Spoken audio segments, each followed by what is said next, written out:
All right, well, we're back with 12.3, looking at arithmetic sequences. In order to determine if it's an arithmetic sequence, you have to decide, is it increasing or decreasing by the same amount? So as we take a look at our first sequence here, we've got -10, -4, 2, 8, 14. Well, since we are adding 6 every time, we would say that it is arithmetic. The common difference is 6, and we know that the next term would be obviously 20. All right, now determine if this one is. Well, let's see, -2 to -5, that would be going down 3. And then we'd be going down 6, down 9, down 12. Now there's a pattern, but since that difference is not the same, we would definitely say that it is not arithmetic. Even though there is a pattern, we could predict the next number, but it doesn't make it arithmetic. It's got to be going up or down by the same amount. All right, this one here looks like we're going down by 0.7 each time. And so that we know the next number would be -1.6, and the common difference is -0.7. Again, if we're going down, it's negative. If we're going up, it's positive. Okay, so you should be able to identify arithmetic sequences. All right, another little formula that we have here to refer to is how to find a particular term of an arithmetic sequence. And the way that you do that, so this is going to tell you which term you're trying to find, a sub n. So whether that's a 10, a 12, whatever it is, that'll tell you which term that we're finding. So you take the first term, and what you do is you take the number of terms minus 1. Because if I'm going from the first term to the fifth term, I'm going to apply 4 differences to get there. All right, and so that's what that means right here. Let's show you how that works, and very easy how to do it on the calculator as we do that. So this is an arithmetic sequence. Now again, you could just brute force it and keep going. I think we have 12, 20, 14, 8, 2. This should be a -4, a little typo in the slide here. That should be a -4. So again, we're going down 6. So on the calculator, again, what you need to know from that formula that we had over here is you need to know the first term, what term you're going to, and then the difference that we have each time. So just type that in. So the first term we know is 20. So we type that in, and then we're going to add, well, if we're looking for the 12th term, we're going to take 11 of those differences. So just put in an 11, and the difference there, of course, would be -6 is what we'd have there. So again, if we figured that out, we got that. -46 would be the 12th term. Now, when in doubt, just go ahead and keep writing the pattern out. If it's only like the 6th or the 8th term, it's pretty easy just to continue the pattern, write it out yourself. But using the formula works really nice too, so do that as well. And again, if it was going to be a really high term number, you don't really want to do that. That takes forever. So use that old formula in there. Let's try another one of those. All right, so here we have this one here. We have -3, -5, -7. So again, if we were to try to find the 11th term this time, we would start with our first term, -3, and we're going to add, well, if it's the 11th term, we're going to add 10 differences. So 10, and then the difference, of course, is -2. And there it is right there. We type it in. We know that that would be -23 would be our final answer that we'd have with that one. Okay, easy enough. Not too hard. You just get used to that formula a little bit, and you'll do just fine. Good problems here that I like is when you have the missing blanks. So we start at 17. It does say it's an arithmetic sequence, so that means we're going to be adding or subtracting the same amount each time. And we're going to end to the fifth term, we're going to go to -7. Well, as we can tell here, we're applying 1, 2, 3, 4 differences.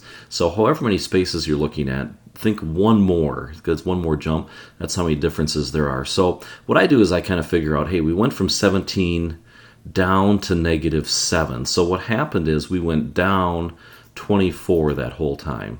And it took us 4 bounces to do that. So let's divide that by 4, and it'll tell us what our common difference is. So we're going down by -6. So if we fill those in, we'd have we'd have 11, 5, -1, and -7. Again, when you put those numbers in, that should fit and work out really well, and you can do it that way. Another one like that, if we go from 2 down to 0, once again, we're going down 2. We have 3 things, so we're going to have 4 jumps that we're going to make, 4 of those differences we're going to apply. So each time we're subtracting a half. So the first box would be 1.5, then we'd have 1, and then 0.5, and then 0. Okay, easy enough, easy enough. as we do that. All right, so let's keep her going. And what if we had something like this where we said, well, the 8th term is 85 and the 14th term is 157?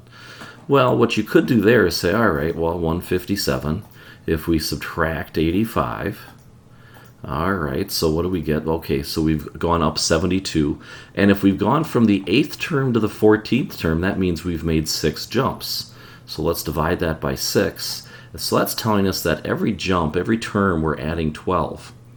Well, okay, so we have the 8th term is 85. All right, so that's where we're at, 85. And if we're going to be going backwards, we're actually going to be subtracting.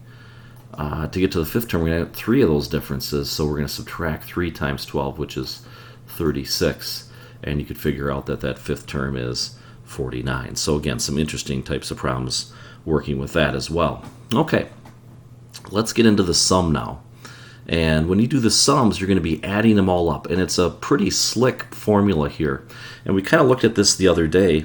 And a guy by the name of Carl Friedrich Gauss figured this out, I think when he was like, I want to say 8 or 9 years old, mathematician, kind of figured out that if you have an arithmetic series, what you can do is add the first and the last numbers.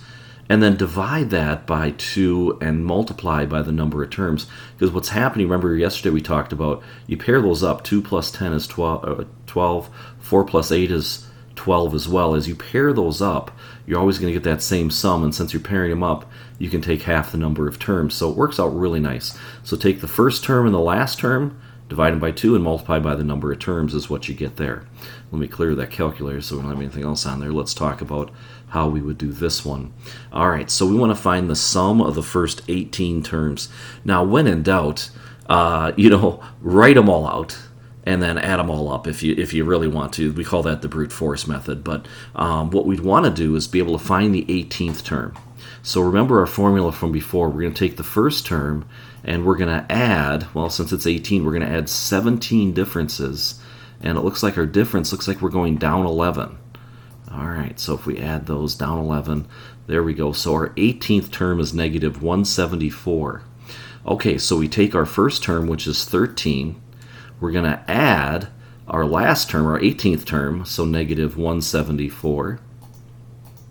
We add those together, we get that, negative 161. We're going to divide that by 2. All right, and then we just multiply that by the number of terms. And the number of terms, of course, is 18 as we go. And there we go. There's our sum, negative 1,449. Now, again, you could write all those 18 terms out. Yeah, that's a little bit doing that. So I don't know if we necessarily want to do it that way, but that's what we want to do. All right, now let's take a look at another one here. Here's where we have that summation notation. So let's put our first term in here. Our first term, just put a 1 in. 5 plus 2 is 7, so that's our first term. We're going to add, well, 15. Now, once again, feel free to put that in the calculator in the table mode, 5 plus 2x, and you can make a table of values and just simply add up the first 15. That's something you could do. But let's put the 15 in. If we put the 15 in, well, that's 30 plus 5, that's 35. So we're going to add that to the first term. And then remember what we do there is we just divide that by 2. And then we just multiply that by the number of terms. And there's 15 terms. There we go. 315 is what we have there. Okay, so we've got some formulas to use, finding terms of an arithmetic sequence, and then also finding the sum of a series is what we have there. Again, good luck with this. We will have a quiz after 12.3 here, and we'll come back. We'll talk about geometric series on there. Until next time, I'm Mr. Bone.